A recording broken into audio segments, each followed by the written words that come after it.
All right. So let us start discussing today's class. Uh, in the previous classes, if you recall, we discussed arrays. We started with arrays and we started discussing with linked list. After that, we saw that arrays is a fixed amount of fixed size of memory you have to declare in advance. Either some memory locations may go in waste, or if you need more, then it will be a problem with the array. So it's a static data structure, and we went for a dynamic data structure that as the application needs, we can store the data. Then we went for the linked list and we studied singly linked list, which will have data of one address, which will the next data address will be stored in the current location, and so on and so forth. We try to understand various operations that we are going to take care in uh, linked list, like insertion, deletion, and insertion at beginning, end in arbitrary node, and deletion in beginning, end, and arbitrary node. Then we discussed that singly linked list is only one direction. So if I have to go forth and back, move in any direction, then we discussed the doubly linked list. In doubly linked list, you can go forth and back. You can move in any direction. Uh, you can traverse in any direction that we try to study. And now this is the last concept in linked list, which is circular linked list. So we'll try to see for the first of circular linked list. This will be the last class on linked lists. There is another concept called circular doubly linked list. So I'll give that as an assignment that you can take care of it. Having studied singly linked list, doubly linked list, circular linked list, you can easily deduce circular doubly linked list. Okay. Excuse So me, sir. yes, This is for ECB. yes. Okay, sir. If ECA students wants to listen one more time, you can attend. I don't mind, but it's up to you, because this topic I already covered in ECA, and ECA students wants to listen again this class. You may feel free to attend. It's up to you guys, but ECA guys can come at 4 o'clock. 4 to 5 class will be compulsory for all. Okay, sir. Thank you. Okay. So I guess all ECB students are aware that the class is happening now in online mode. Is this everybody know that, right? Yes, sir. Okay, fine. So let us now discuss the circular linker list. So you can see that here a singular linker list, the end of the list are indicated with a null value, but in circular linker list, they do not have ends, because you can see here the header, you start with adding one node at a time and create a list, but the last node next address is linked to header again. Okay, so the link list where the last node points to the header node is called a circular linked list. So it looks like a circular if you observe that. So hence we call that as a circular linked list. Physically, the data is stored one after another. So the data for this address is stored here. The data for this value is stored here. It will be stored one after another in a sequential way, one by one in the physical memory. But the last value address is referred to the head again. Okay. So although the data is stored physically in a sequential manner, logically it depicts the circular fashion, right? So that's why we call that as a circular linked list. So where this application is used, I'll tell you, but the students who came last time gave one example that where doubly linked list you can use, where you can realize that when you're using a browser, you are navigating many web pages, one after another, one after another, and you want to come back, you just click a back arrow or front arrow. So where doubly linked list is used very much, right? So likewise, and circular linked list also has a beautiful application in operating system. So we'll discuss. There are many applications of circular linked list, but in the application of operating systems, I will give one example. um, Suppose let us say that you have a processor. We discussed about multitasking processor and multi-programming processor. You understood that, right? We discussed when we are talking about operating system functions, multiprocessor. That's where I gave the assignment i3, i5, i7, and you can have number of cores and multitasking is possible. Uh, you got that right? Correct? You remember?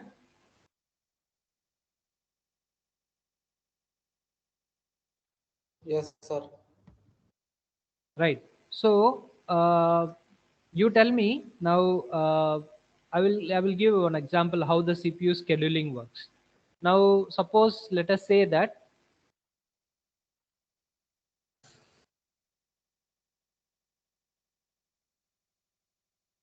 Okay, let us say that the CPU want to schedule the process 1, 2, 3. Okay, so process 1 needs, let us say that it will take some 50 minutes to finish its job. Ideally, we don't know how much time a process will take to complete its job. We never know in advance. Okay, we can have some prediction, but we never know in advance how much time a process will take to finish its job. But ideally, let us say one example that a process will come, process 1, it will take say 50 minutes to finish its job, to complete the process.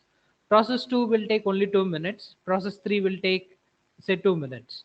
Now, if it is first come first serve, like we are waiting in a queue, process will address the processor which is executing the instructions of a process will serve the first process. Now process 2 will have to wait how much time?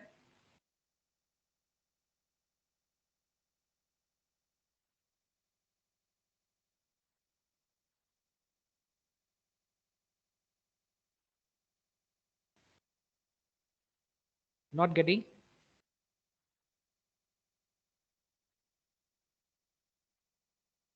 See, you got process 1, you got process 2, you got process 3.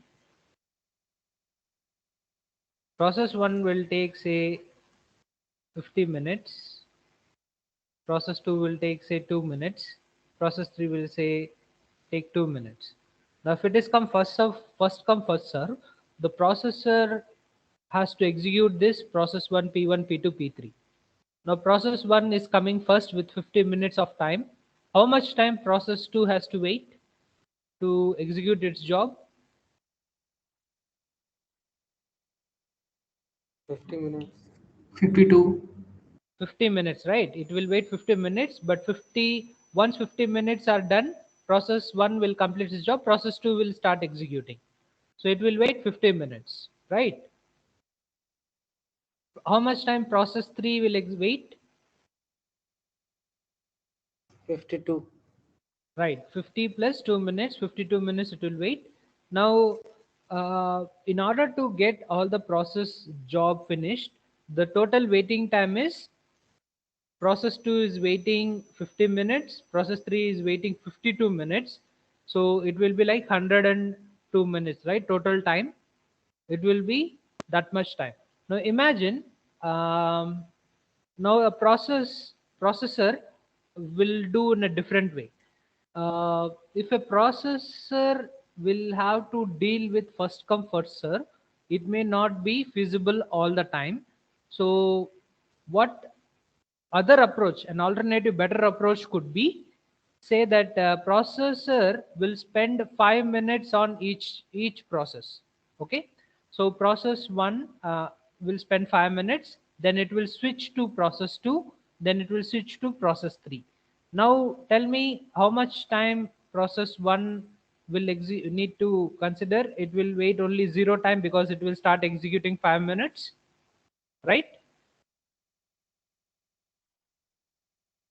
How much time now process 2 has to wait if processor is spending 5 minutes on each process? 5 minutes. So process 2 will come after, process 2 will be executed immediately after 5 minutes. Okay, now but it doesn't need 5 minutes. By 2 minutes this job will be done. How much time process 3 has to wait for its execution? 7 minutes. 7. 7 minutes, right? 5 plus 2, 7 minutes. Then process 3 will also execute. Then again, process P1 will execute. Next turn, how much time P1 needs to. Now, how much is the total waiting time? Process P2 is waiting 5 minutes. Process P3 is waiting 7 minutes. Total waiting time is 12 minutes, correct? Yes, sir. So also you are finishing two jobs. So you have only one job now, but earlier the waiting time is 1 or 2 minutes. But now because the processor is spending only 5 minutes on each process, then after P3 again it will come to P2. It will solve the P1. If any other process comes into the queue, then it will go to that queue, go to that process to execute it. Okay. So if you distribute that time, you are finishing the jobs in a faster way and an efficient way with less waiting time. You go to a bank, a person may need to finish his job, say 1 hour or 2 hours. You may be required only 1 or 2 minutes. But if the person who's clerk who's sitting on the bank can able to solve your problem first, then your job will be done very fast. Then you can go and look after other works, right? We say that it is efficient. So here waiting time is less. Then we can say that is one of the best efficient method. Do you understand what I'm saying?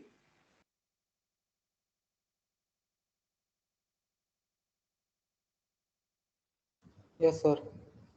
So the second idea is called a round robin algorithm. Okay. So each round wise, like after P1 it will go to P2, it will go to P3, again it will come to P1. If any process is there, then it will keep scheduling that. For this way of executing, you need a circular linked list. Okay, where the circular fashion will be considered the data structure. When you are executing a process, the process will be stored in a circular way. So say P1, P2, P3, P4, P5, P6 you store. After that it will come again. Suppose this process will say take 7 minutes. So this will spend 5 minutes here, 2 minutes will be waiting, then it will go to P3, then again it will come here. Okay, then it will at the second turn this P2 will finish its job. So in a circular way you are dealing the each node and visiting the each node. Then we need a data structure called circular linked list. Is it make sense?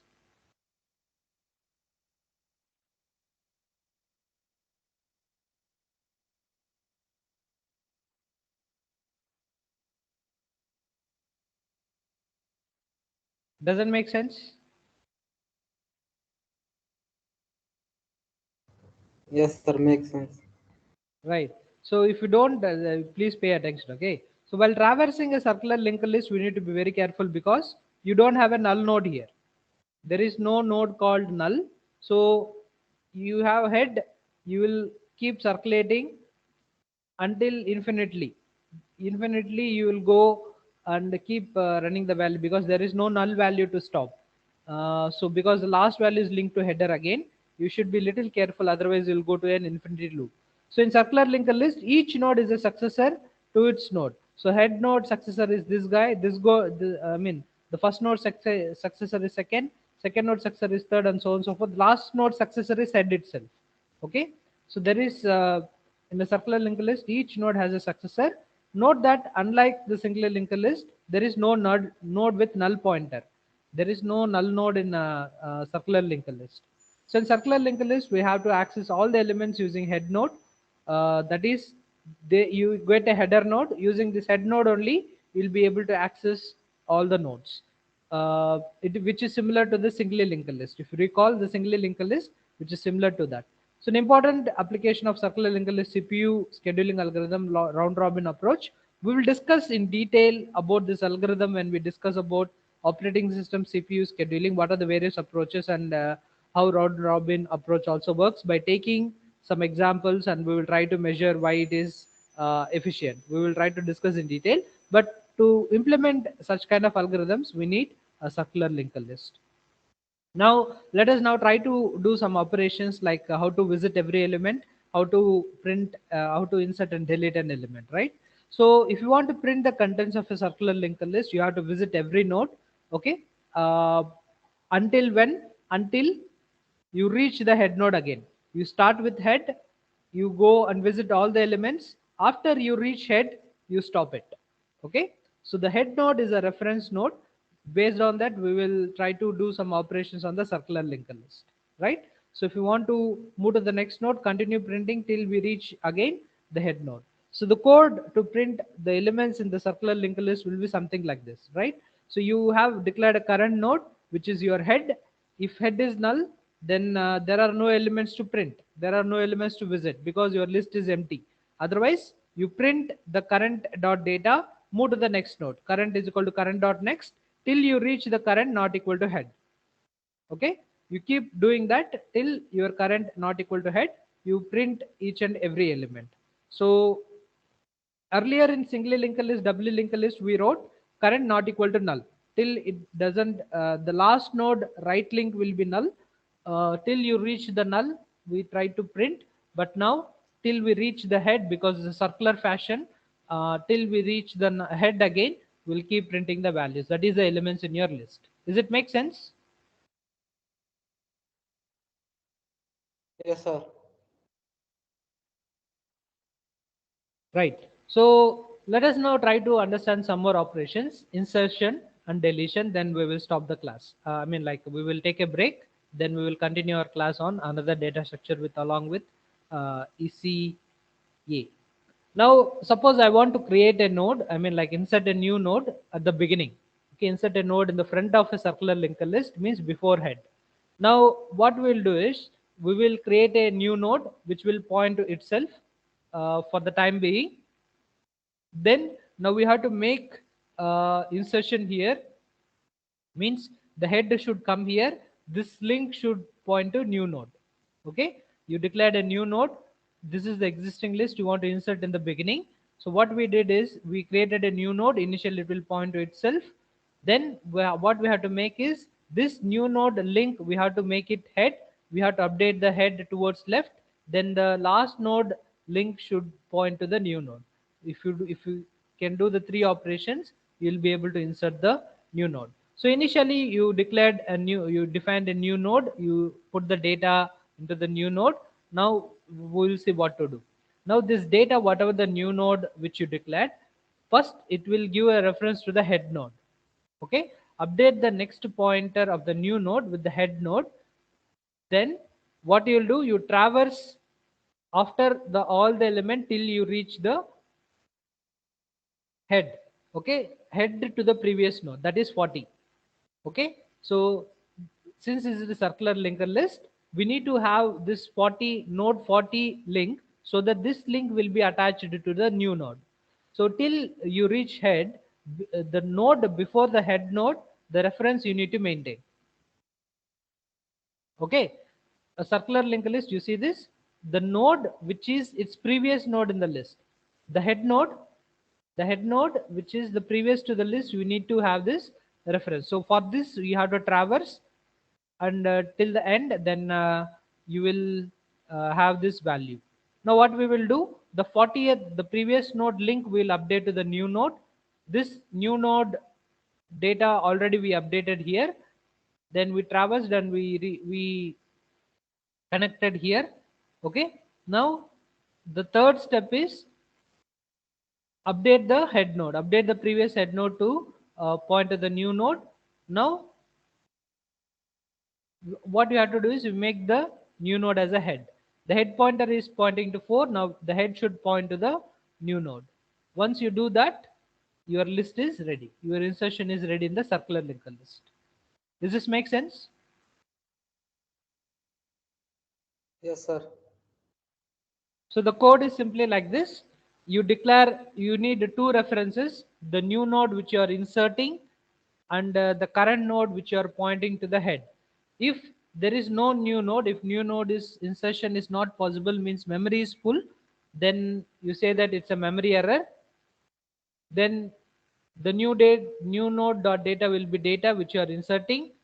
You are traversing from head to last node. Okay, the current node till it doesn't the current dot next not equal to head, you go to current is equal to current dot next means the current now it's pointing to the last node. The current is pointing to this 40 node. Current dot next is not equal to head. So till current dot next not equal to head, you are keep moving that. Once it is head, you will stay there. So current node is pointing to the last node. Okay. Now this is the first step we did. We initially created a new node. New node will point to new node itself, right? So that's why you have written new node dot next will be new node itself. If head is null, then there are no elements in the list. The list is empty. So new node, whatever you are will become the head node. Whatever the new node you are inserting, it will become the head node. Otherwise what will happen? The new node dot next will become head. This is what we did. New node dot next will become head. Then the second step, current dot next will become new node. Okay, this is the current node which is passing. Current dot next will become new node. Third step will be head will be new node. Okay, so new node dot next will be head. Current dot next will be new node. The new node will become the head. Then you will be able to insert at the beginning. Is it make sense?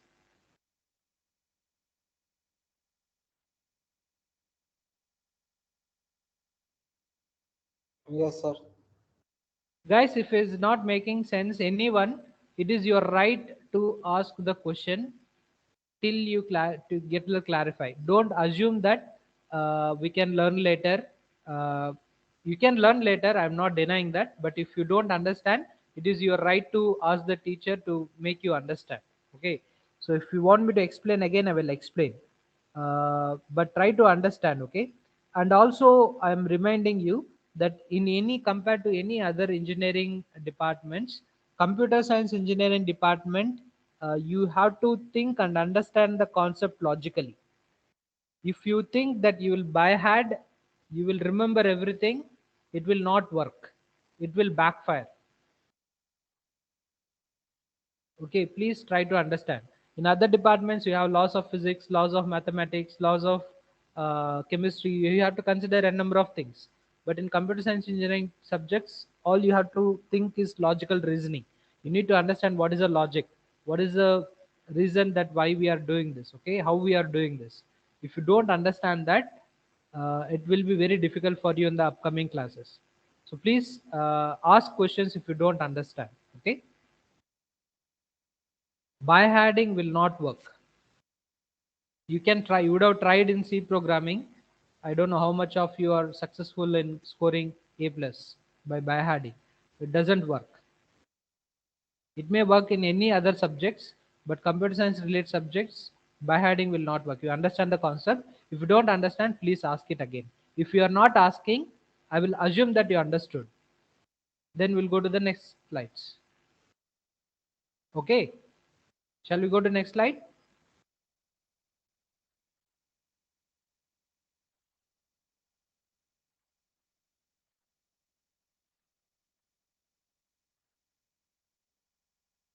Yes, sir. Okay. So insertion, let us now talk about insertion at the end. Okay. Now we have to insert a node at the end. So we will again create a new node. We will ask the node to point itself for the time purpose. Now what we will do is, now what we have to do here, again we have to traverse to the end. You have to point this 40th node link to the new node, then new node next will become the head. Okay, so these two things we have to do. This 40th node link from head to, you have to redirect to the new node. The new node dot next will point to the head. Then we'll be able to insert the node at the end, right? So what we have to do is, initially the new node dot next will point to the head. Then the previous node link 40 will point to the new node that we are inserting. Update the next node of the previous node, point to the new node, then you will be able to insert the node at the end. Okay, so the head will point to head only. There is no need to update the head. Okay, now what we will do, the steps, You can see that the current node is head. You declare a new node. If new node not means there is no memory space available, you print memory is error. Otherwise, the data will be inserted in new node dot data. Then uh, current is pointing to head. You traverse to the last node, to the 40th, to the node 40, right? You have to make this link 40th link to the new node. For that, you need to traverse all the elements. You reach to the 40. So current dot next not equal to head. You keep moving. Current is equal to current dot next. Now the current is pointing at the last node 40, right? Now what will happen? New node dot next will become head. Current dot next will become new node. Is that correct? New node next will become head. Current next will become new node. Is that correct? Yes, sir. See here, if head Yes, is sir. null, then there is no elements in the list. So new node will become head. Otherwise, new node dot next will become head. Current dot next will become new node. So you will be able to insert the element at the end. This is how you will do the insertion at the end in a single linked list. Okay, is this clear?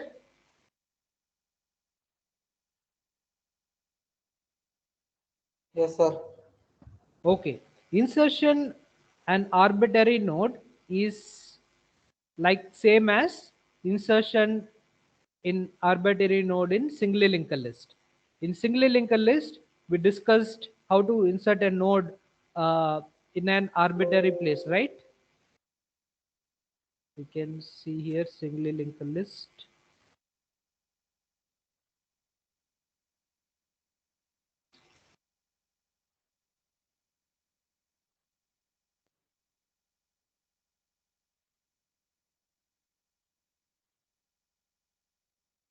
Insertion in the middle, you will insert an element. You have a position node. Suppose you want to insert here, you will change the link here for this new node to the next node and position node to the new node, right? So this is the operation you do, the insertion in the arbitrary node at any place. This algorithm, same algorithm you will use for insertion and arbitrary node in circular linked list also. Only operation you need to look after in the circular linked list is insertion at the beginning and insertion at the end. Insertion in between or insertion at any position is the same as insertion an arbitrary node in singly linked list. Is that okay? Yes, sir. Now let us talk about deletion, then we will take a break. Okay, so deleting the first node in a circular linked list, we need an information uh, for traversing, right? You have to find the tail node after traversing the list, because once you delete the node, the previous node link should point to the head now. Sorry, this is the deleting the first node, right? So once you are deleting the first node, the last node link should point to now 4.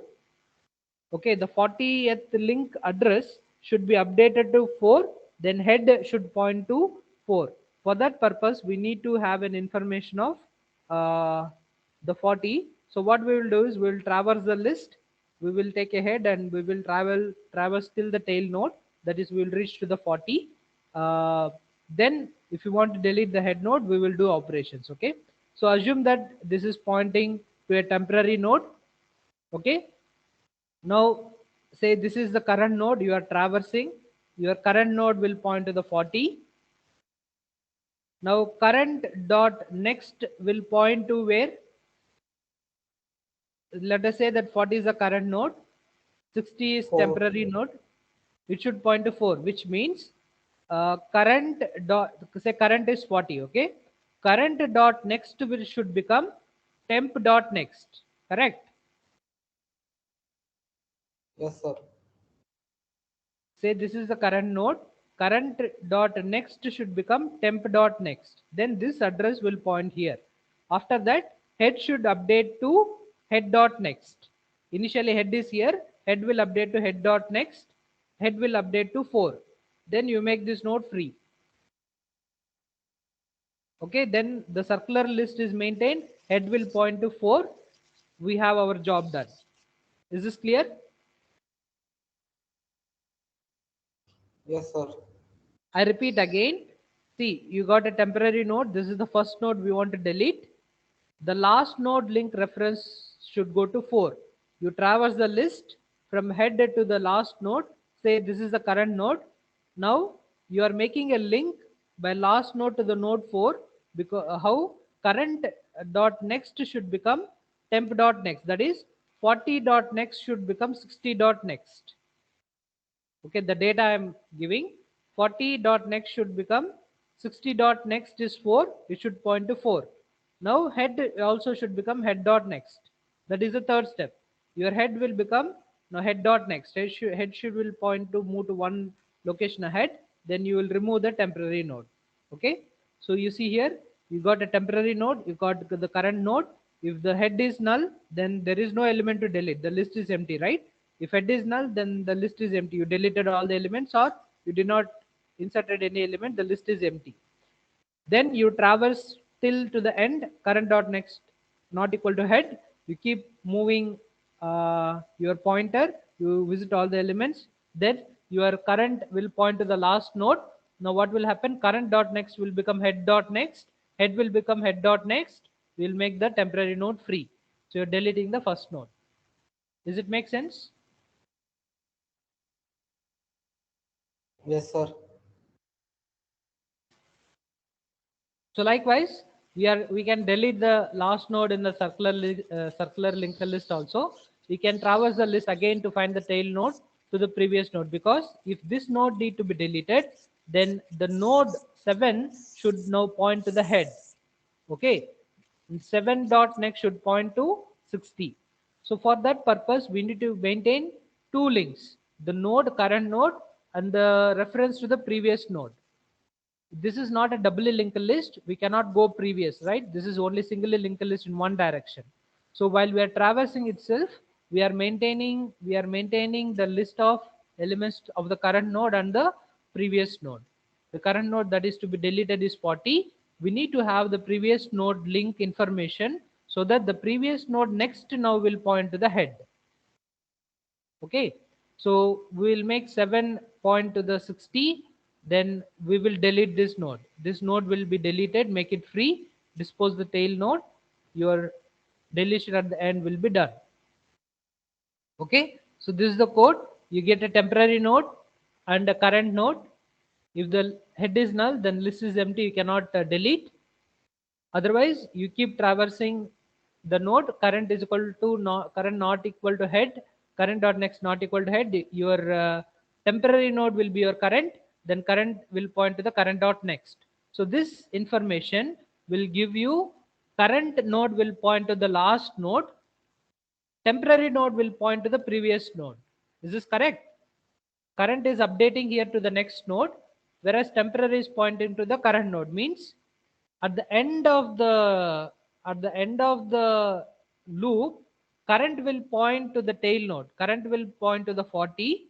Temporary will point to 7. Okay, because you are updating, current is equal to current dot next here. Does this make sense? Yes, sir. Now what will happen? This is the temporary node. This is the current node. Now what will happen? Temp dot next should become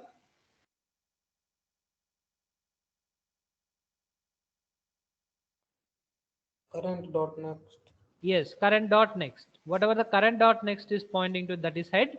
Temp dot next will become current dot next. Okay, that's what we have written here. Temp dot next is equal to current dot next. We'll make the free current node. That is a node that need to be deleted. Is this clear?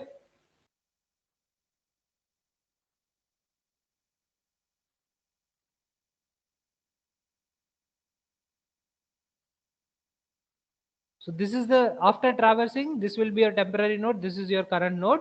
Temp dot next will become current dot next. Current dot next is pointing to head. Your temp dot next will point to head. Okay, or else you can write temp dot next should be head. That is also correct. temp dot next, if you write head, that is also correct.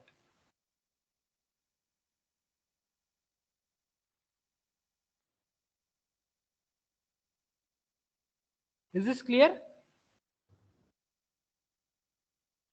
Yes, sir. Then you make the current node free. So you're deleting from the memory to make the memory available. So this is how you're deleting the node in a circular linked list. Deleting an arbitrary node is same as deleting an arbitrary node in the singly linked list. Okay, it's the same as the singly linked list that we discussed. So how we are deleting a node in an arbitrary node is the same fashion. We are deleting an intermediate node. The link should be connected to the other, removing this link. Okay, so the same logic what we did, the same logic you follow for the deleting the intermediate node. Is this clear how we are dealing with circular linked list?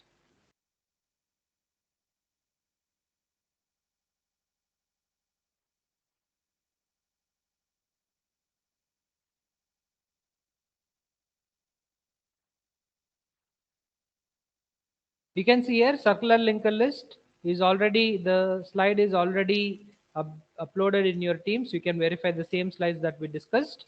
You try this code in your class timing, in your lab timings, then you will be able to finish the assignments. Okay, circular linked list and doubly linked list. If you have any doubts in the class that we discussed in circular linked list, please let me know. Is this clear for everyone? Yes, sir. Yes, sir. Okay. Now your second assignment I'm giving is simple. The simple second assignment is like, since you understood uh, the singly linked list, double linked list, and circular linked list, you are asked to write an algorithm for circular doubly linked list. Okay.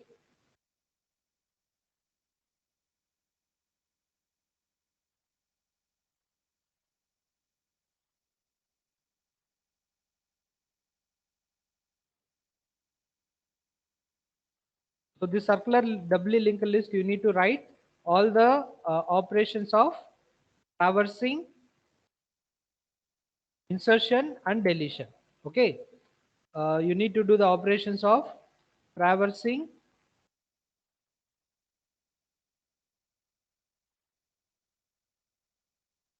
then second insertion, then third deletion, and each case should be at all the three places: insertion in the beginning,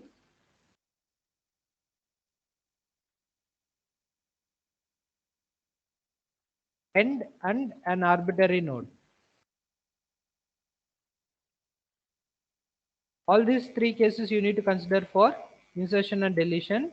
So write it for circular doubly linked list. Can you do that? Yes, sir.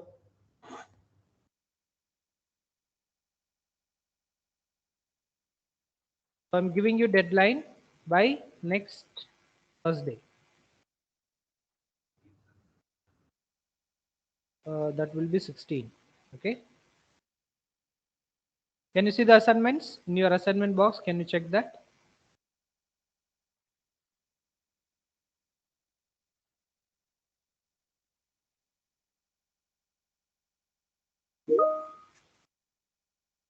Came? Yes, it is there. Yes, sir. Okay. So this is your second assignment. Now tell me, we have 5 minutes. We'll take break after 5 minutes. What is the complexity of traversing an element in linked list, single linked list or doubly linked list, circular linked list? What is the complexity of traversing?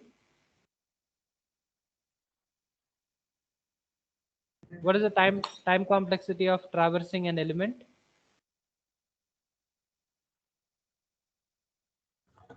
So in best case, it will be 1, and in worst case, it will be n.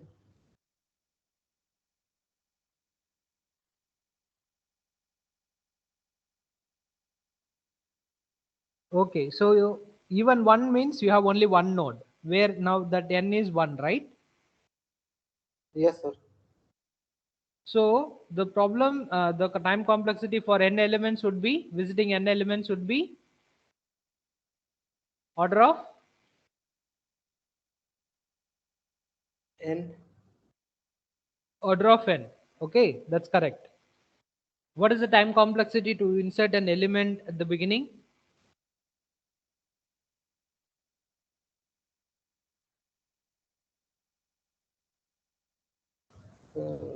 It should be 1 It should be 1 for what? for insertion at first place at head For part. all the cases, deletion. I mean, like for a singly linked list, doubly linked list. For all the cases, it is 1 only. No, sir. So, sir, what is singly linked list time complexity for inserting at the beginning? For singly or doubly, it should be I think 1. But for circular, you have to transfer till the end, so it should be n. Right. Good. What about insertion at the end?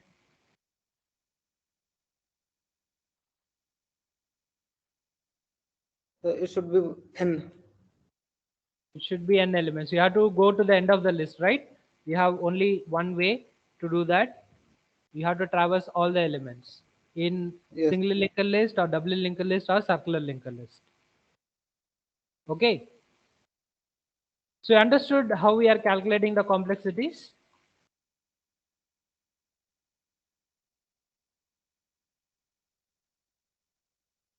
Yes, sir.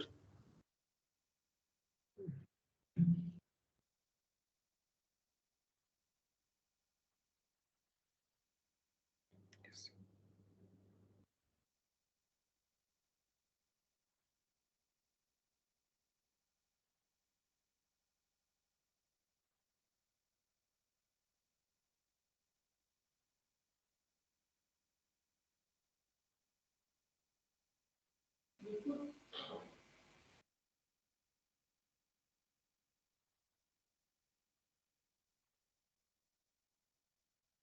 Okay. So take 5 minutes break.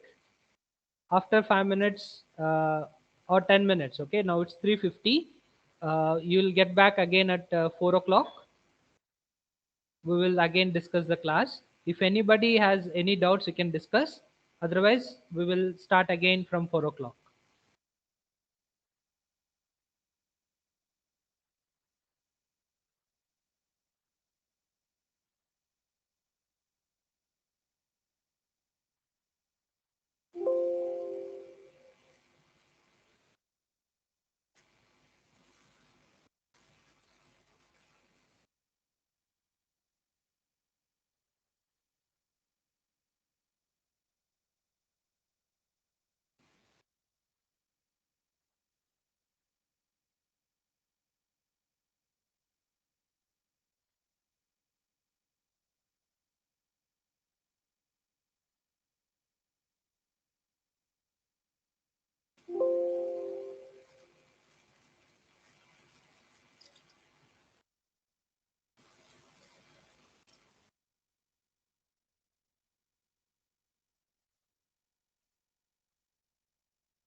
बैठे क्यों हैं class में?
All right, let us start now. Please inform your friends in ECA also to join, okay? We will start as soon as they join. Is that okay?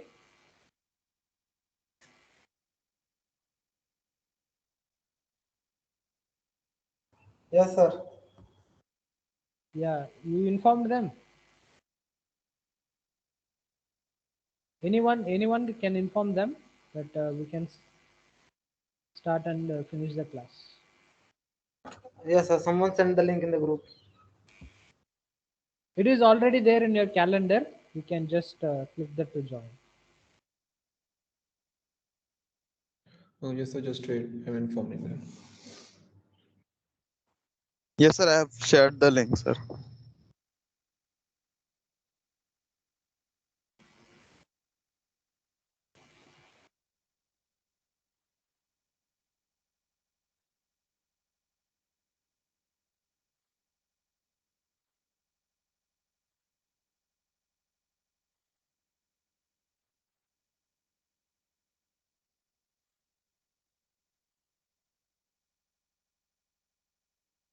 Okay, so let me share my slide again.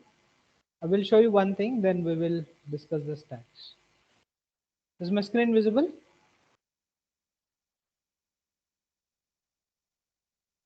Yes, sir. So this is the time complexity compared to the linked list and arrays. Okay. Uh,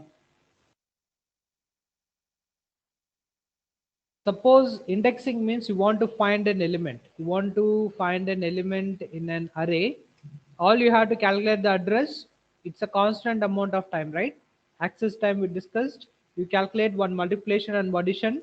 You will go to any particular position in array. So the complexity will be order of one only. But in linked list, if you want to access any element, suppose you want to, we just saw the traversing. If you want to visit any element, worst case you have to visit all the elements. So the complexity will be order of n. Insertion or the deletion at the beginning will be 1 because you just have to insert at the uh, beginning, right? You have a head node. From there you will insert and change the links. It will take only constant amount of time. Insertion at the beginning or deletion at the beginning in array will take order of n because you need to shift all the elements. You need to shift, bring the elements to the front or shift the elements one step ahead if you want to insert in the beginning or delete in the beginning with respect to array. So this complexity will be order of n. Insertion at the end, linked list will take order of n because you have to traverse all the elements. At the end there you have to insert, but array it will take only one if array is not full, right? You just calculate again one multiplication and one addition, you will be able to get the location and you insert that element. Deletion at the end also, linked list will take order of one. Deletion at the end also, the arrays will take only order of one, right? You no need to shift or move because you are deleting the last element. It will take only order of one. Insertion in the middle, it will take order of n because you have to traverse n elements. On worst case, you have n elements, you have to traverse n by 2. By middle means still it will be n only. We studied the asymptotic complexity. N by 2 complexity will also be considered as n, right? So again, arrays also, if you have to insert in the middle, you have to shift n by 2 elements towards right, or if you want to at least n by 2 elements if you want to insert in the middle, then again it will take order of n, right? Deletion also will be the same for linked list, order of n, and the arrays will be order of n. So wasted spaces, order of n for pointers, because you are making a link, one link to the other link, you are storing the address of each value, so it will take order of n extra space to store. But arrays will not need to store any extra information based on the first element itself. You can calculate the rest of the elements because they are stored in continuous way. But in linked list, the values are not stored in continuous way. It can be stored anywhere in your memory. For that, to keep reference from one element to another element, you need to store n addresses. Okay, n pointers you need to store. So here we need a little extra space, but compared to that, in terms of usage of memory, when you want to add or delete, linked list is better than arrays. Is this make sense? This table makes sense? Yes, sir. Okay, so you can see in your slides, I updated the slides, which will show the current slide. The 10th slide, last slide, updated the time complexity of all the comparisons that we discussed now in your slides. So you download this slide, okay?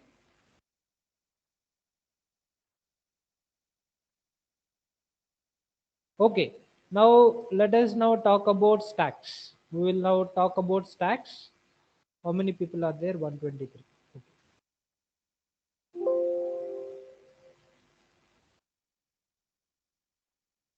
So we'll try to see the stack, then we will stop. Okay, stack is a beautiful data structure.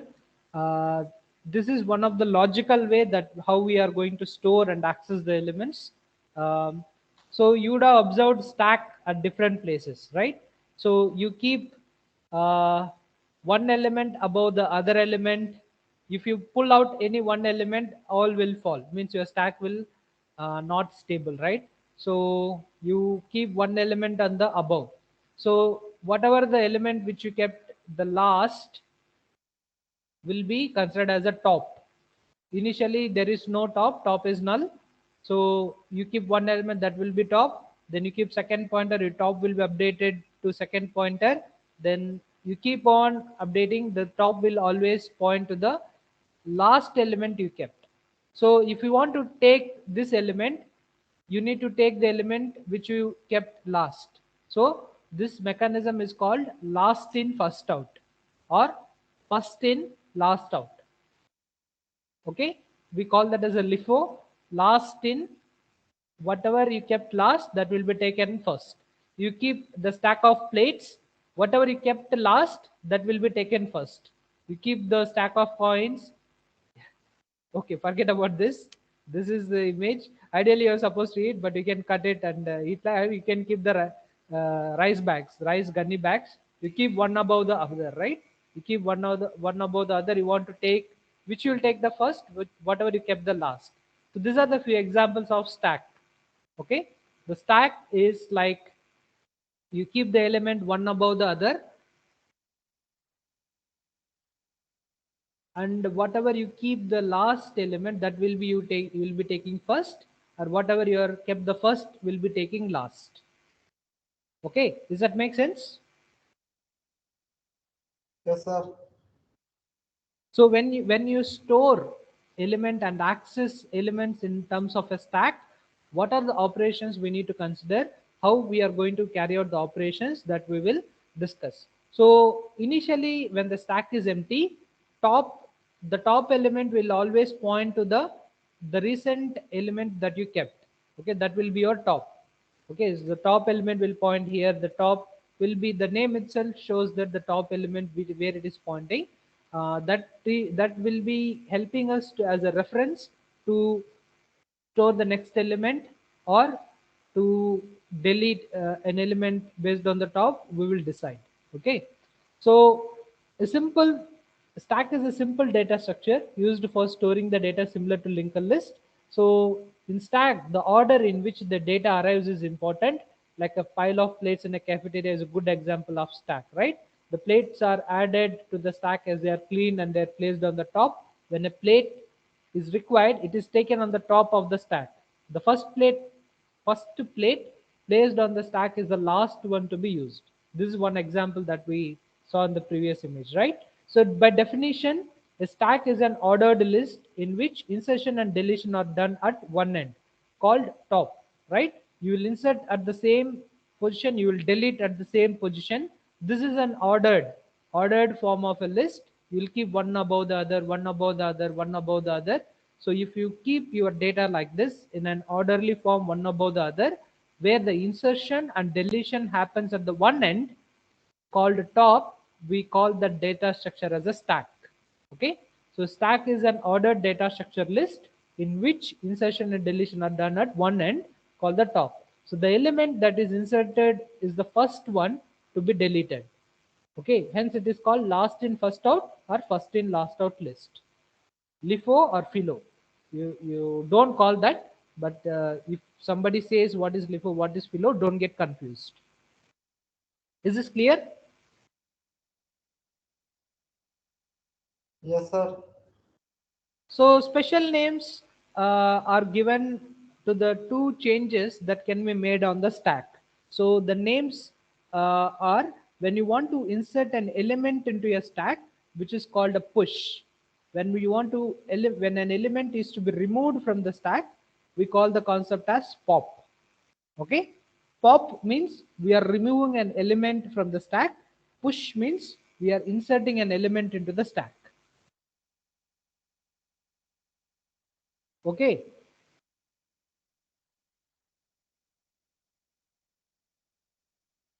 So trying to pop out an empty stack is called underflow, because there are no elements in the stack. Pop is removing an element, right? Removing an element from an empty stack, it's not possible, because the stack itself is an empty. There is nothing to remove. We call that case as underflow. Okay. So trying to pop out an empty stack is called underflow. Trying to push an element if the stack is full is called overflow. You declared an array of 50 and you inserted all the 50 elements, then you can't insert the next element because your stack size is occupied. Okay, there is no element to insert, there is no space to insert another element. We call that case as a overflow. Okay, is this make sense? What is underflow, what is overflow? Yes, sir. So when we talk about stack, all we discuss is push, pop, top, underflow, overflow. These are the five keywords you need to remember when we discuss about stacks. Shall we go ahead? Yes, sir. Yes, sir. Okay, suppose you want to insert an element, there is an empty stack. You want to insert an element, say A, B, C. So this is your stack. Your top is pointing to the C. Now you want to push an element D, then it will be placed above C. Okay. So now top will be updated to D. Top now is pointing to D. When you want to pop an element from the stack, you can just remove the element, then top again will be decreased. Okay.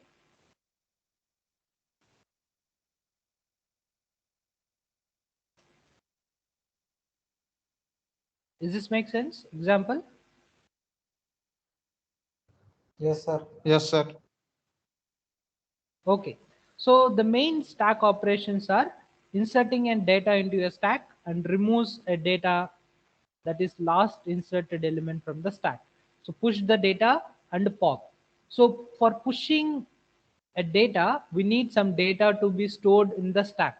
But for pop, you no need to pass any element, because whatever you kept last, by default it will be popped. Whatever the element that is there, where top refers, that will be removed by default. Okay, there is no, whatever the data it is, it will be removed. These are the main two operations that you need to must know when you talk about stack operations. There are other stack operations. I want to know what is the top element. When you want to verify the top element, whether the stack is full or stack is empty, or how many locations are pending, you want to know what is the top. It will top element, it will return the last inserted element without removing it. Okay, without removing it, pop will remove the element, top will show the what is the last element that is inserted, because top is always pointing to the element which is the recently inserted element, top, which is after deletion. Whatever the element in a stack on top, the top will refer, the reference point will be on the top of the stack. Okay, the size returns the number of elements stored in the stack. Is empty stack will show that stack is an empty or not. Is full stack will show that stack is full or not. Okay, these are some other auxiliary stack operations. So these are the few operations. We will discuss push and pop exclusively with the help of top. Then we will stop. Okay, shall we go ahead? Yes, sir.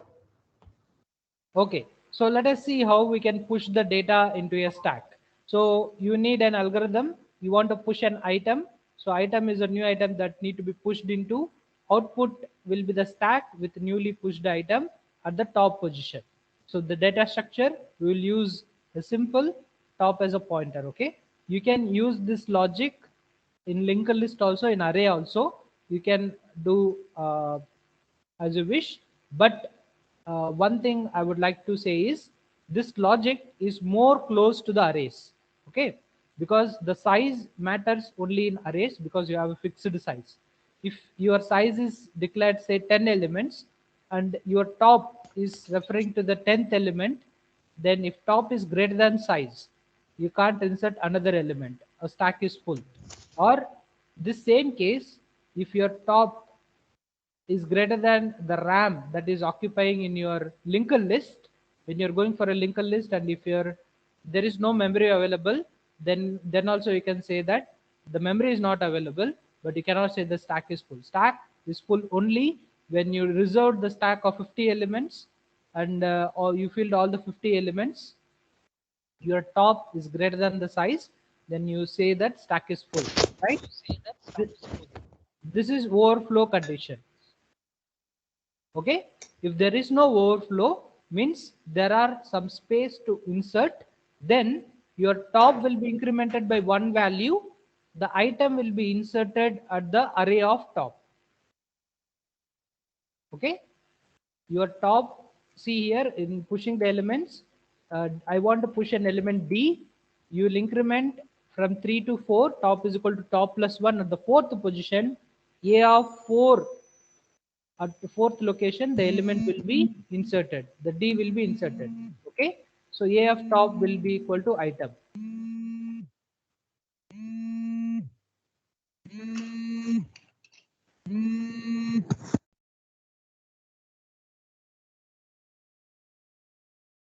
Is this clear, how to push an element into the stack?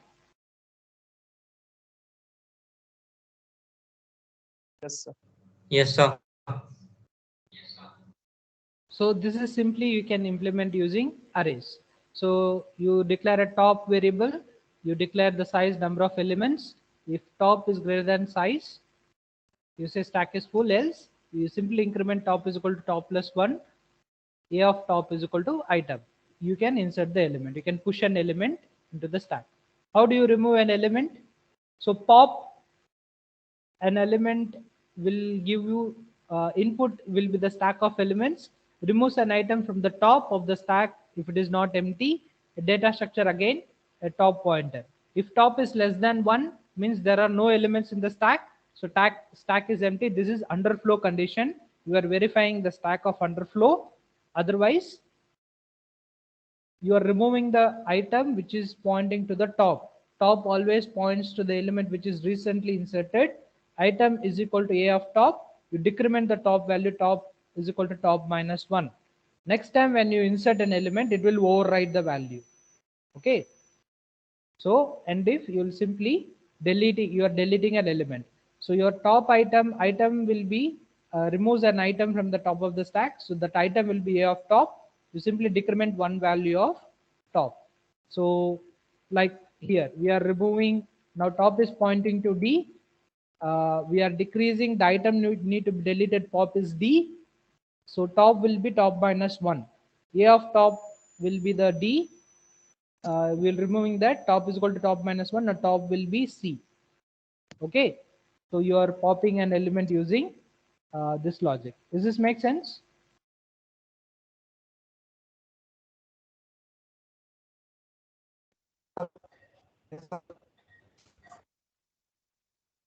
Okay. So we can implement the stack using many ways. So there are many ways of implementing the stack abstract data type. The commonly used methods are array based implementation, dynamic array you can implement, linked list based implementation, you can do that. Okay. So the applications where the stack is used is, these are the number of applications: balancing the symbols, infix to postfix conversion, evaluating the postfix expressions, implementing function calls. You studied the recursion in your first year C programming. Recursion, you would have studied an example of factorial. Calculating a factorial, you simply call a function that calls itself, right? Recursion, the basic recursion, how it works is, when you're calling n number of times a method, all the reference points will store in the stack. Okay, so for the recursion, indirectly on the background, the stack will be used. Finding the spans in the means the stock market. In the stock market, how much span you need for how the stock market is spending, or I mean like it's going into profits or loss. For finding the spans in the stock markets, we will use stack. Page visited history in a web browser. Okay, so you can check your history after surfing few pages. You can see that whatever the page you visited last, that will be on the top, right? You would have done this in your systems. Like you can check that in your history of the web browser, or the back buttons. When you're going back again, whichever the page you recently visited, that will be your first page, right? Whatever you recently visited, that will come first. Okay, page visited history in a web browser or a back buttons. Undo sequence in a text editor. You write something, you keep doing undo. Whatever you did the changes recently, that will come first, right? Matching the tags in HTML, XML tags. So all these applications you are using stacks. One application we will discuss, conversion from infix to postfix conversion. We will try to see in this class today, and we will see how stack is used in order to bring out this application, because other applications you can easily understand, but one application is pretty much difficult to imagine or understand, is infix to postfix. Perhaps these words also you would have heard first time. What is infix, what is postfix? So we'll discuss this example. We'll discuss this application, how stack is used. Okay, does this make sense up to this point? Yes, sir. Okay, so infix to postfix conversion is nothing but, suppose your expression, you are evaluating something, the infix is normally how we write the expressions. Okay, when you are writing, I want to add two numbers, a plus b, this is infix expression. A plus b minus c, this is an infix expression. A plus b multiplied by c minus d is also an infix expression that normally humans write. But this expression can be converted into prefix or postfix. Prefix means we will write the operation that need to be carried out first, then the operands.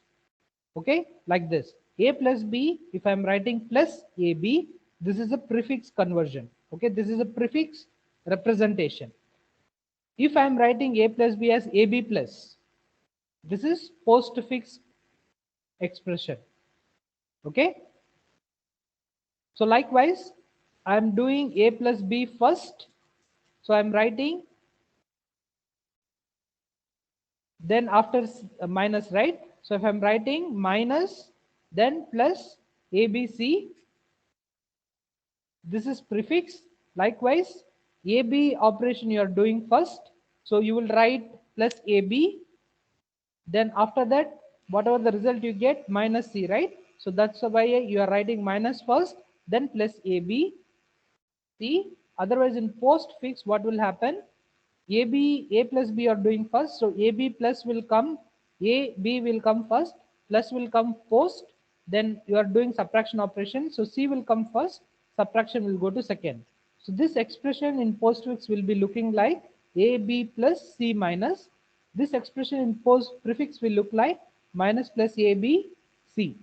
Likewise, if you can see one more example, if in normal infix expression, if it is a plus b multiplied c minus d, what will be the first operation you are carrying out? This operation, right? So in prefix what will happen, this operation should execute. So plus ab will become first, plus ab will become first, then after that you will do the multiplication, because parenthesis takes higher priority than multiplication. Then you are doing multiplication, then it should come plus multiplication plus ab c, then you are doing subtraction, right? So it should come subtraction, multiplication, addition, a, B, C, D, right? This is prefix operation. Likewise in postfix, it will become AB plus C multiplication D minus. Does this make sense? Yes, sir. You want me to repeat this?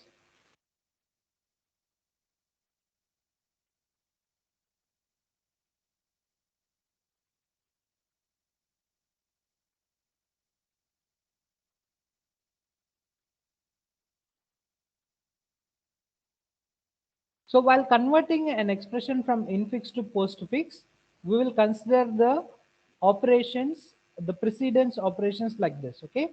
So parenthesis will take the higher priority. The precedence will be very high. 17 points is very high. 17 is very high. So whichever the number is higher, that will take the more priority. Then increment, decrement, and the logical, not logical, and size of will be the third. The typecast will be after that. Multiplication, division, modulus will be after that. Addition, subtraction, binary addition, binary subtraction will be 12. See here, binary addition, binary subtraction, multiplication is having higher priority. Multiplication, division, modulus will take more priority than addition, subtraction. Then this is the precedence of operators. While we are converting to infix to postfix expression, we will consider this order. Okay, so I will leave this to you. You would have studied the same precedence in C programming also, how an expression is evaluated from right to left or left to right. Okay, so this is the same precedence, more or less the same. We will use for converting an infix to the postfix conversion. Okay, so why we will use stack, we will see. Okay, so this is how we will use the data structure stack to convert an expression given in infix to postfix. So we'll create a stack. Whatever the letters that is coming under an infix expression, we call that as an input stream. So for each character T, that is one letter at a time, T is the first letter, now it's pointing in the input stream. If T is an operand, operand means A is an operand, B is an operand, plus minus division are operators. Okay. If T is an operand, we'll simply output the T. Okay. So in this case, for example, if T is an operand, so T will point to A will come here. Okay. Now what will happen? If else, T is right parenthesis. If you encounter a right parenthesis, then what will happen? Pop all the elements and tokens until the left parenthesis is popped. Until wherever the left parenthesis will come, there also we will store. If the element is not an operand, if element is not a right parenthesis, then if T is an operator, if is an any operator that is plus, minus, multiplication or a left parenthesis, what we will do is we will check the priority. We will check the priority based on this table. Okay. So pop and output tokens until one of the lower priority than T is encountered or a left parenthesis. If another left parenthesis comes, then you up to that point you have to pop all the elements, or if any element lower than the priority will come, until that you pop the element until or the stack till the empty is stacked. If after removing all the elements, then you push the operator. If it is a left parenthesis or an operator, then after that you pop all the elements and push the T. So this is an algorithm. I will explain this algorithm again. We'll discuss one example, then we will come back to this algorithm again. You see here, suppose this is the expression we have to convert from infix to postfix. A into B minus right parenthesis, left parenthesis C plus D, right parenthesis plus E. This is the infix expression. You want to convert into postfix expression. So A is an operand. We will see what is an A. So A is an operand. We will just output the T. So A is coming, stack is empty. We will put an output A. Okay, as per this algorithm, right? If T is an operand, output T. So T is an operand, A is an operand, we will just write A. So what is the next expression? Next T is multiplication. So if multiplication is coming, so if the input character for each character T, if it is an operator or a left parenthesis, what we have to do? Pop out all the elements in the stack. So the stack is empty before, there is no elements to pop. There are no elements to pop, right? The stack is empty. So what we will do? Push T. We will push this star element into our stack. So our stack will now contain star. The output will be A only, right? Next element is B. When B comes, B is an what? Operand, right? B is an operand. We'll just output the T. So B will be printed here. Now stack will have multiplication.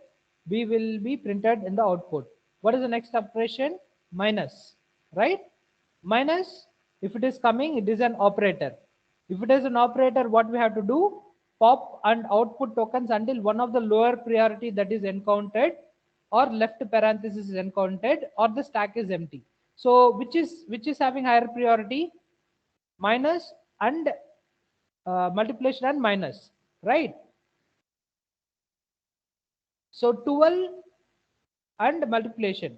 Now what we will do? What we have to do? Pop out the tokens until one of the lower priority. So multiplication is having higher priority, right?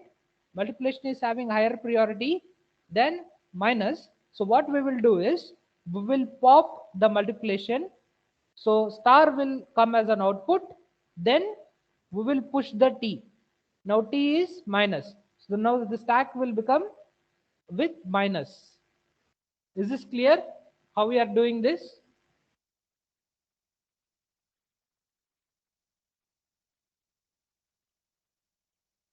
Is this step clear?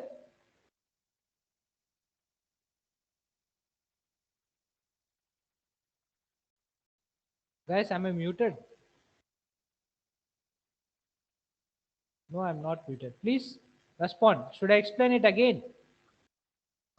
Yes, sir. See, this is the algorithm to convert from infix to postfix. Okay. T represents each character in the infix expression. You understood this one? How you are converting from infix to postfix? Yes, sir. Okay. Now,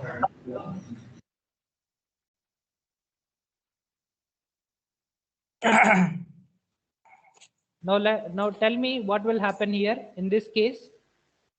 Based on this infix to postfix expression, if it is an operand, what will happen? If it is an operand, it will print A, right? If it is an operand in infix, first letter is A, you just print A. If it is an operator, you push the element into the stack.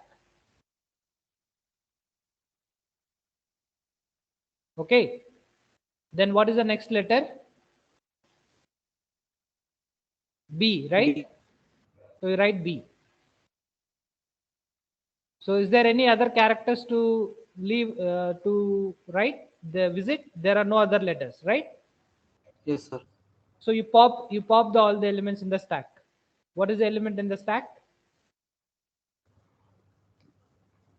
Yes. Okay, this will be empty now. Now this stack will become empty. You are converting. This is the postfix expression. AB plus.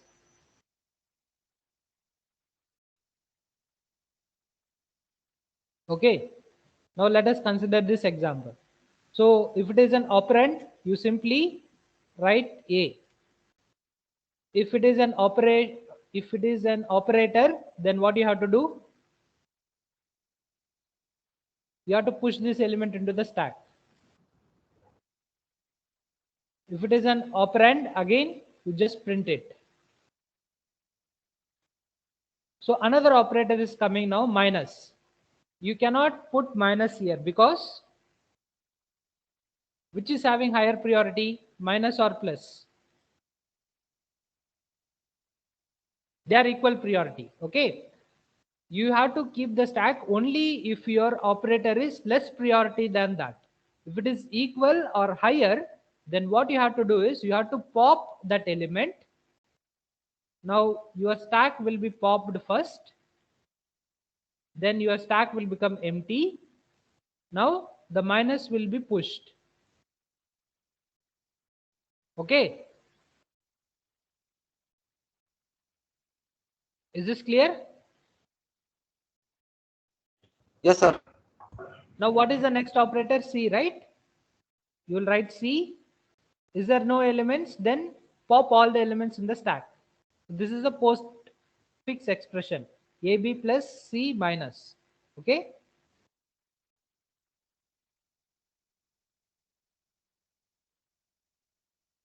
Now let us see this expression.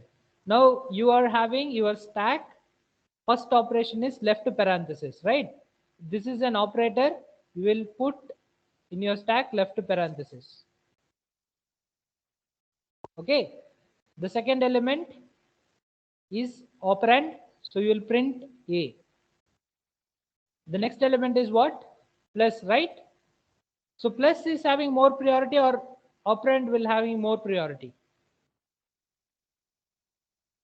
Which is having more priority? Left parenthesis having more priority, right? So plus is having less only. So can we insert? Can we insert now? Yes, we can insert now because the operation here is having more priority. The more priority can be at the bottom. The less priority can be kept at the top. If you are uh, if now here it is coming uh, having less priority value, say now you want to keep an element, say which is having less priority than plus, say this bitwise exclusive OR. If it is coming bitwise exclusive OR, you cannot keep that. Okay, you cannot keep that. So that's what here says. Pop and output the tokens until one of the lower priority, then T is encountered. Till that lower or a stack empty, you have to pop all the elements. When you are keeping the stack, the element what you keep before should having the higher priority. Okay, so you push plus into stack. Then what is the next operator? B. So you'll just write, you'll just output the B. Now what do you encounter? Right parenthesis, right? What happens when you encounter the right parenthesis? See this, when you encounter the right parenthesis, pop and output tokens until the left parenthesis is popped. If you encounter right parenthesis, you have to pop all the elements until the left parenthesis is popped. Now I will write plus, then I will compare the left parenthesis encountered. Now this stack will become empty again. Okay. Now what is the next operation? Multiplication, right? So I will put multiplication into the stack. I will push this element. Then the next element will become C. So I will write simply C. I will put now subtraction. Subtraction can I put here, which is having higher priority? No, sir. So before inserting, I need to pop out element, right? If P is an operator, pop and output tokens until one of the lower priority then is encountered. The lower priority, you pop out multiplication, empty the stack, then push the minus. Then what is the next element? D. So there are no elements after that, then pop all the elements. Okay, so this is your postfix expression, A plus AB plus C multiplication D minus. Does this make sense?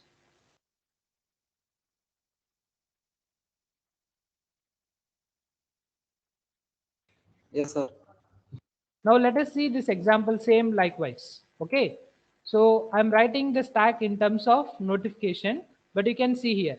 So when an expression comes, let us say this is my stack. Now if an operation comes, what will happen? This will be printing A. If an multiplication is coming, my stack is empty now, so I'll push multiplication into my stack. This is my stack. Now B comes, I'll write B. If minus comes, I'll compare. Minus is having lesser priority or higher priority than multiplication. Multiplication is having higher priority, right?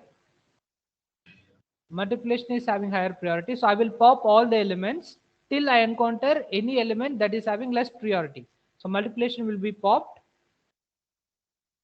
My stack will become empty. Then I will push the element minus into the stack. Is this correct? Up to this point, is this correct? Yes, sir. So the next operator is left parenthesis, right? The next operator is left parenthesis. I will push the element into the stack. Next element is C. You write simply C. Next operator is plus. Plus is having higher priority than left parenthesis. Which is having higher priority? So left parenthesis. Left parenthesis. So what you should do? Sir, pop out the initial element in the stack. No, you have to push the element, right? Pop out till you encounter any value less than that. There is no less, right? This is not, there is no less element than the parenthesis. You observe this. Pop out, pop and output tokens until one of the lower priority than T is encountered. Which is the lowest element than T? Which is the lowest element than plus? There is no lowest element. This is the highest, right? You cannot pop. Okay, you have to push again T. You have to push again plus. Is this clear?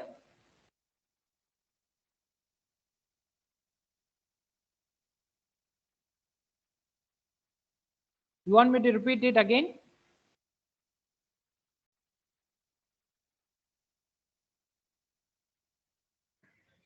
Yes, sir. Okay.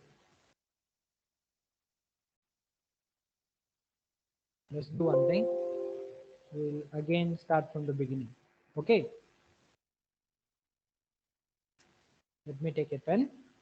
So see, whenever you are inserting an element into a stack, you have to be little careful. Up to this is clear, right?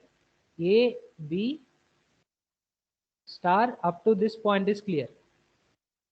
Okay. You have, okay, let me repeat again. We'll do it again from the scratch. Oh, sorry. So you have a stack. What is the first letter? A, right? If it is a letter, you simply print it. If it is an operation, if it is an operator, you push that element into the stack. Your stack is empty, the star is pushed. Next element is B. You write simply B. Now minus is coming. When you are inserting minus, you compare this element. Okay, you compare this element, empty all the elements till you observe this. When minus is coming, you have to pop out all the elements till you encounter which is less than minus. So there should be some operator which is less than minus. Till that point you have to pop. Okay, there will be some operators whose priority is less than minus. Till that point you have to pop all the elements. Now you have to do what here? When you are inserting minus, what I should do now? I have to pop, right?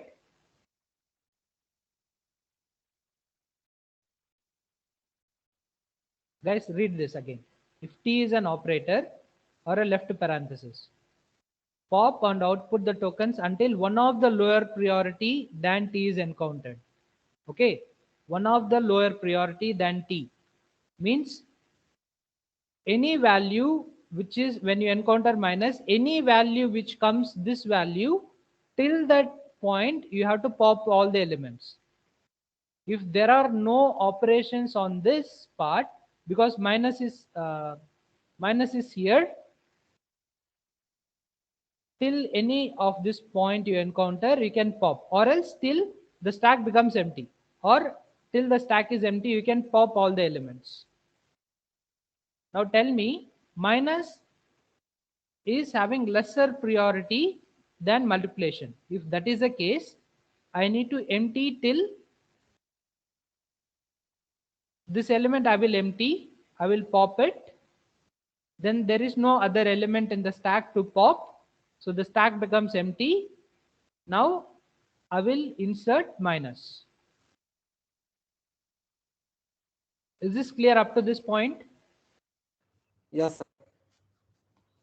Okay, now the next character is what? Left parenthesis, right? Yes, sir. The next character is left parenthesis. Now when we come left parenthesis, what should happen? Sir, its priority is higher, so it will push into stack.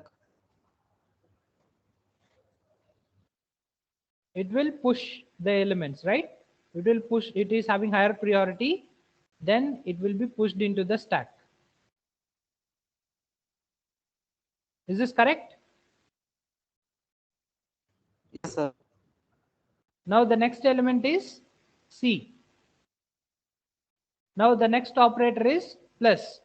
Now if the plus is coming, till when you can pop the elements? You read this again.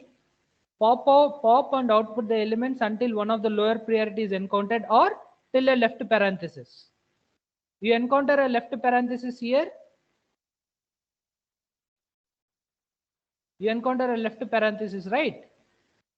You have to pop out all the elements till you encounter left parenthesis. So you encounter left parenthesis here. There is nothing to pop. There is no elements above to pop. So what you will do now? What is the next step? You have to push the T. You encounter left parenthesis, right? your left parenthesis here till you encounter left parenthesis. You have to pop out all the elements if you have above. Till you encounter left parenthesis, there are no elements to pop. You simply push this addition into your stack. Your stack will be added with plus. This is algorithm says if T is an operator, you pop till you encounter the left parenthesis, or you pop till one of the lower priority comes, or you pop until the stack is empty. Since you encounter the left parenthesis here, there is no elements to pop above, so you push plus into your stack. Does this make sense?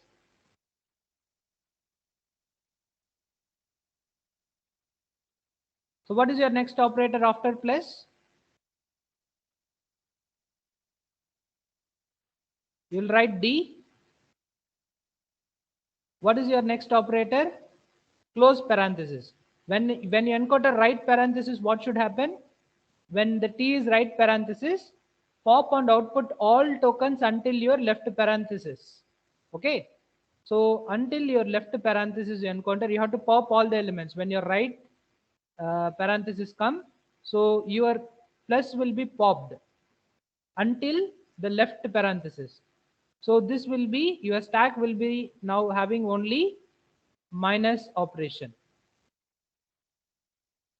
Okay. Then what will happen again? Plus will come. Now once plus will come, what will happen?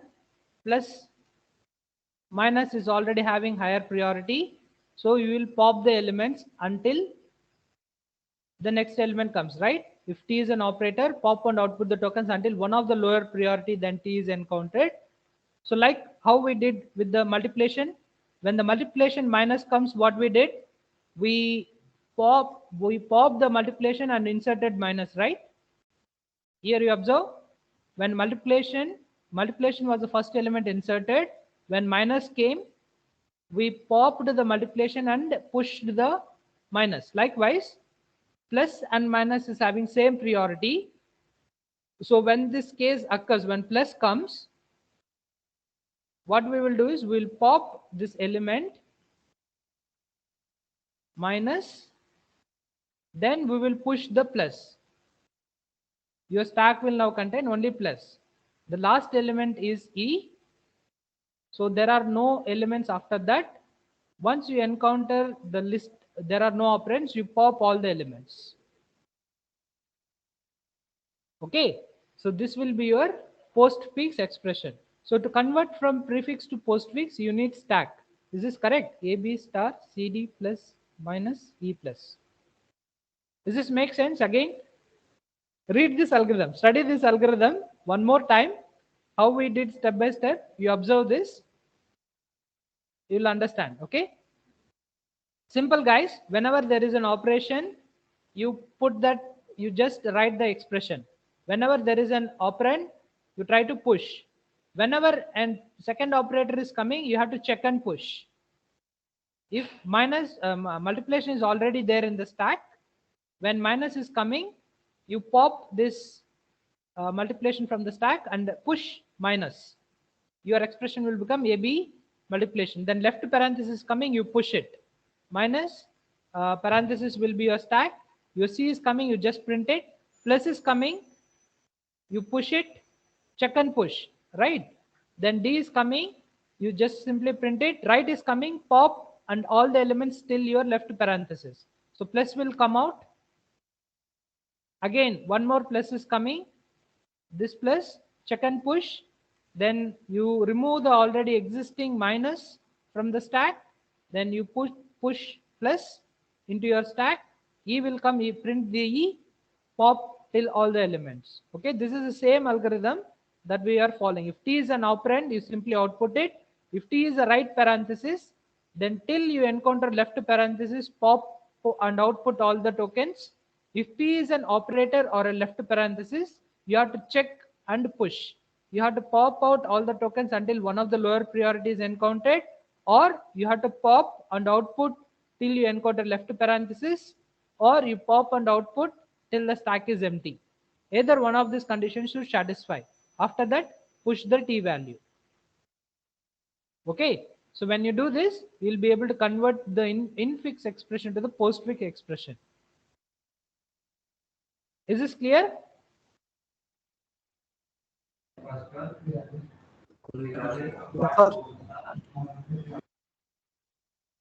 Okay, can you tell me what is the value of this?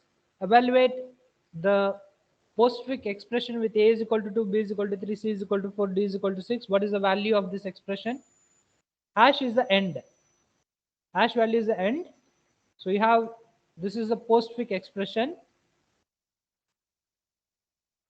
with these values. Can you tell me what is the output of this expression?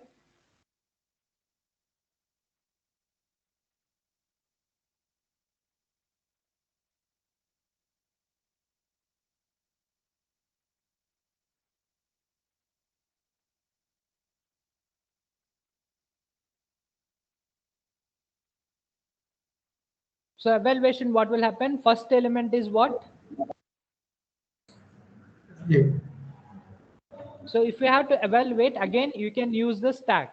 Okay, you can use the stack. You can push, see, I will do the evaluation. Okay, so A is an operator, you push the element A. B is an operator again, operand, you push the element in B. C is an again an operand, so you push the element.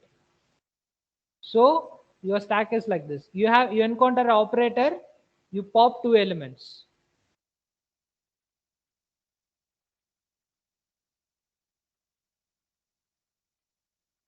Okay, so B and C will become 3 4s are 12. Okay, now your stack will become A, B and C value multiplication for 3 4s are 12. So 12 is inserted here. Okay, now what will happen? You insert D. Multiplication will come, then you pop the 2 elements, multiply. What is the value of D? 6. So 12 by 6 will become 2, right? So your stack will become now A, then 2. Okay, then what is the next operation? Plus will come. So you pop 2 elements. 2 plus A value is 2. Answer will be 4. So there are no operations in the list also. There are no operations in the stack also. So the value of this operation is 4. Does this make sense how I evaluated?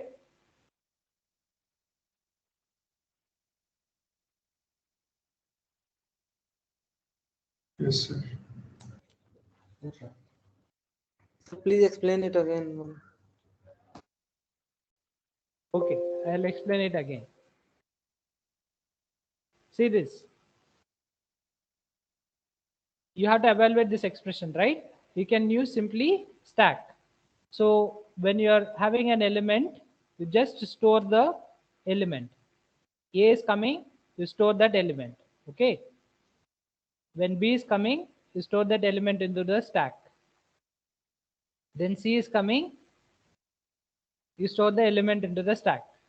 Okay. Whenever an operator is coming, you pop 2 elements, top 2 elements, and do the operation. Multiplication is coming. So multiplication is coming means you have to take B and C and multiply it. What is the B value and C value? 3 4s are 12, right? Yes, sir. Why I'm doing multiplication? Because multiplication operation is coming here. So indirectly, if you are pushing an operator into the stack, so you have to take 3 elements and do this operation. B into C. Okay. So answer is what? 3 4s are what? 12. 12. So you push that answer again. You popped B and C. You push the answer 12 again. Okay. Is this clear up to this point? Yes, sir. Then what is the next element? D. So you push that element. What is the next operation? Division. So you have to divide 12 by D. Okay. D value is 6. So you pop 12 divided by 6. Answer is what?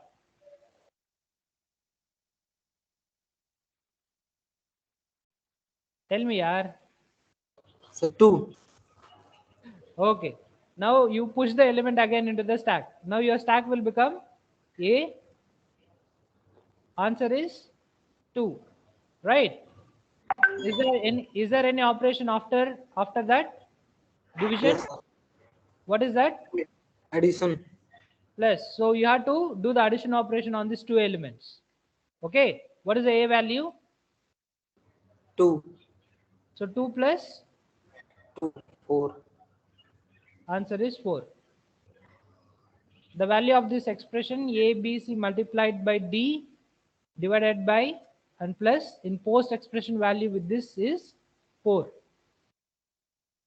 Is this clear? Yes, sir. Okay. So while converting an expression from infix to postfix or while evaluating a postfix expression, we need stack. Okay, that's what I explained here.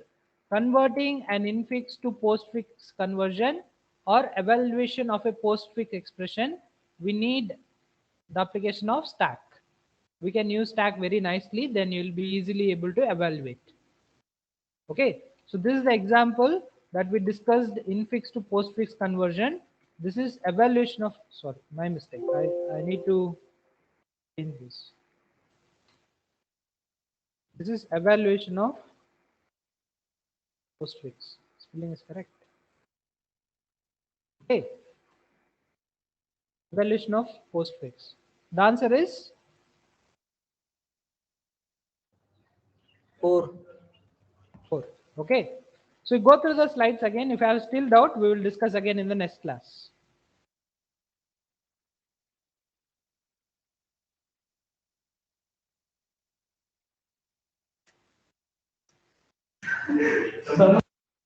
Yes.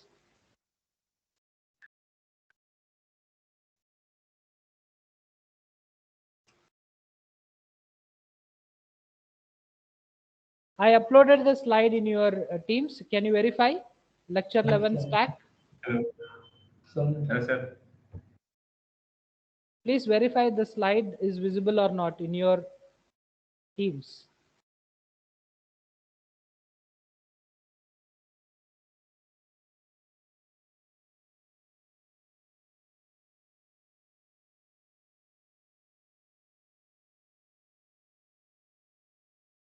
Is it visible? Yes, sir. Okay. Those who want to leave, they can leave. Those who have doubts, you can ask your doubts now. Tell me, what are your doubts?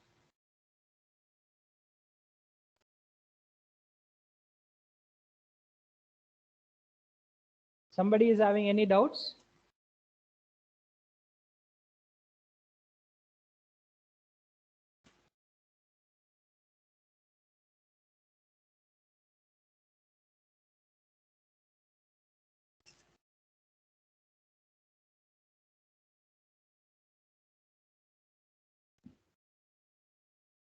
Guys, ask me. Somebody was saying, sir, sir.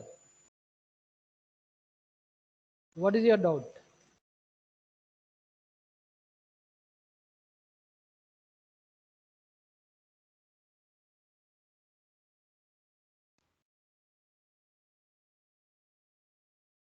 No doubts.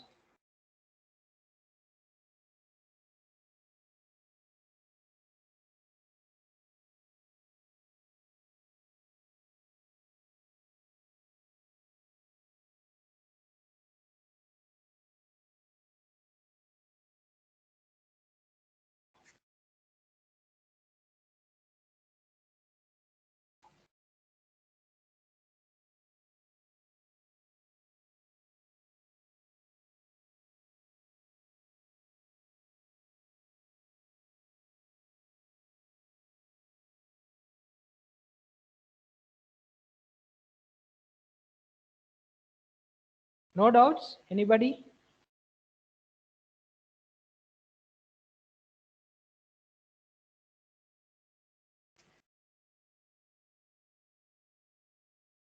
Okay, so you can leave. We will stop the meet.